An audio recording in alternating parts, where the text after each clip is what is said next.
everybody. It is Mr. Bush again here from the Iowa City School District, bringing you my 5 takeaways from our 4th day of online teaching here at the beginning of our 2020-2021 school year. Again, teaching through COVID, just sharing with you thoughts, ideas, feelings, things that are happening here in the district, and all that other good stuff. So let me just jump right into it. Number 1 off the get-go, this morning, I realized that I failed to tell my students the expectations for Fridays because Fridays are catch-up and make-up days. And so with everything going on this week, being the first week, I kind of failed to tell my kids what we were doing this week. I spent today catching up with students that either missed the 2 days that we were supposed to meet or the 1 day that we were supposed to meet because we have an alternating schedule with Fridays being catch-up and the first day being Tuesday. We had 2 groups once and the other group 1 time. So that's the explanation for that. I used today to try to catch them up. I was worried because I had to send it out to everybody and I didn't want it to be that confusing, but I was surprised with the results. It really seemed to go fine. I didn't get too many questions, and for the most part, I had a decent amount of kids show up that I had missed all week long. So that's the positive from it. Number 2, we can do pre-recorded lessons for their asynchronous days. And I think I have an idea for one for the beginning of the year to teach the scientific method.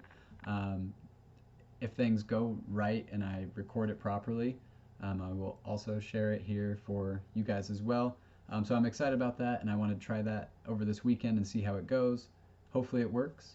Number 3, like I said, Fridays are catch-up days.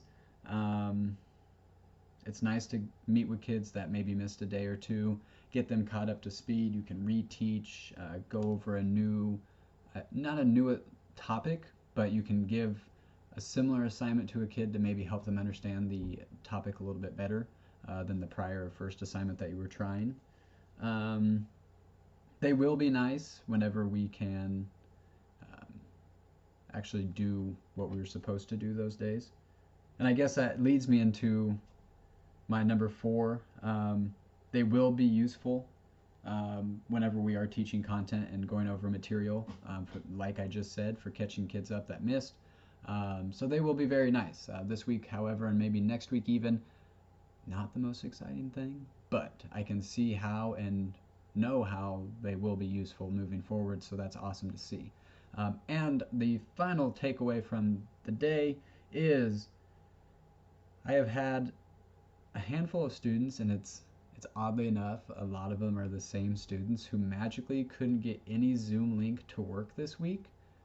So either Zoom is struggling with all the traffic they're dealing with, because I'm sure there are a ton of schools and other companies using Zoom to meet all day long like we are. 2, my kids are either really lost and don't know where the Zoom link is, or they're really good at saying that it's not working even though maybe they haven't even tried. You guys would be surprised with junior high kids.